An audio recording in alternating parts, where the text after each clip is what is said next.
4 quarters. The first quarter, I keep pigs.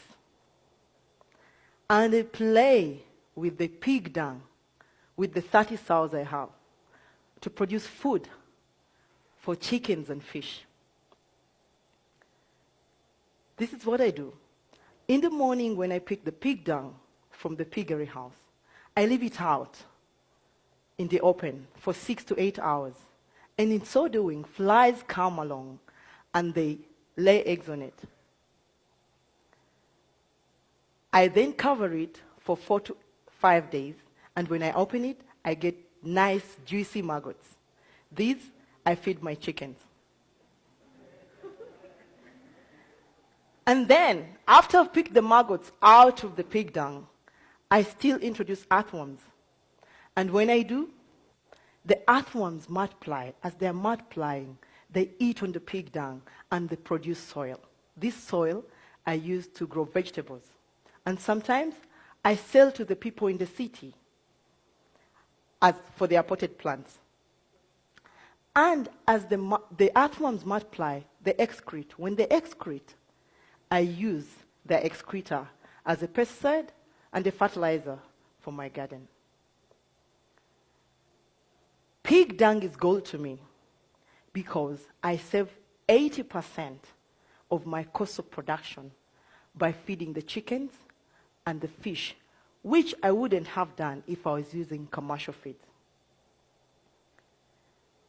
The second quarter, I keep cattle.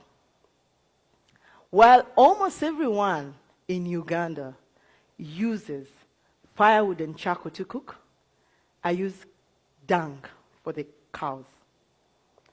I introduce it in an anaerobic digester.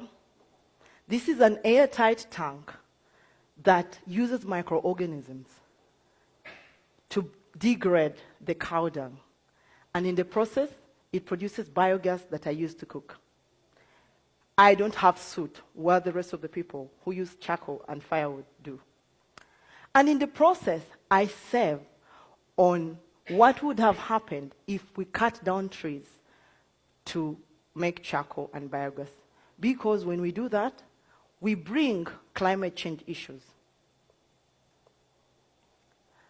The slurry that comes out of the biogas, I use this as manure for my farm. In this third quarter, I grow matoke or plantain. This is my staple food. And just like maize is the staple for South Africa, wheat for the US, and rice for the Asians. So, where I have my farm, everyone believes that nothing can ever grow there because the soils are red. And I don't blame them because while in school, we were taught that fertile soils are black. These were the loam soils. But the soil in my garden says, uh-oh, you won't grow here. And the matoke says, I will if I'm given water and manure.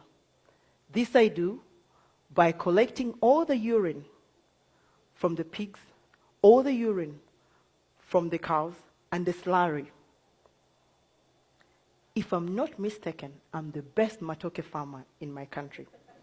Because in a quarter an acre, I get 30 bunches from this.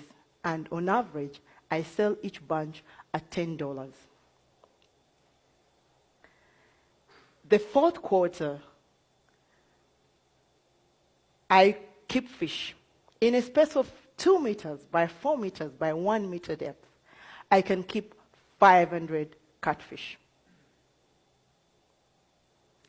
I also do aquaponics.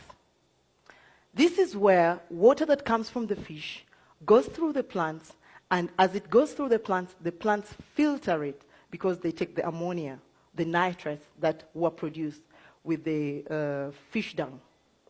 So when it goes through the water and back, when it goes through the plants and back to the water or to the fish, it is clean, oxygenated water for my tilapia. Tilapia needs oxygen. In a space of 8 meters by 15 meters, I grow tomatoes, and I can have 4,800 kilos in 6 months, which amounts to about 2,700 US dollars. I also do hydroponics. This is soilless farming, where cereals like barley are used. They're sprouted and using germination, conditions of germination, that is air, water, and warmth. And when I do that, in 6 days, I produce food for my animals. In a space of 20 feet by 6 feet, that's just about a container, I can grow fodder for 4 kilograms of fodder for either 100 pigs or 25 cows, or 1,500 chicken. And if my pigs eat this, they enjoy, I produce good quality pork. If my chickens eat this, I have yellow yolk eggs, which I sell expensively because they're organic. And if the cattle eat this, I'll have milk without having to struggle to cut down trees or moving around looking for grass. Out of the proceeds from the farm, my husband and I decided to build a primary school. This school teaches sons and daughters of African farmers the 3 things Africans are failed to teach their children: time management, value of money, and the culture of saving, by teaching them modern methods of agriculture. And it's amazing what these young children, their minds can grasp. I'll give you an example. We have a 10-year-old. After only 3 months in our school, he went to his father's home in holiday. And this is what he did. He overturned the compound, got tires from the garage, broken wheelbarrows, sacks, and made a vegetable garden. They enjoy this at home, and they sell some to the rest of the neighbors. Whenever you lack, you think. Now, when we built the school, we didn't have enough money to build a soak pit. So we were worried, but we needed to start. And the first day of the school, this is what happened. A lot of water gushed out of the showers. And we're like, wow, this is too much. But we use this as an opportunity. It is what we use in our garden, and the rest, so we can be able to produce very big fruits. This is what happens when, if every one of us uses what they have at their disposal. An example, I use the dung to my disposal to make a hell lots of money. And if any of us, because we use a lot of water, if all of us saved the water we were using to wash or clean, our farms wouldn't have issues of water scarcity due to drought.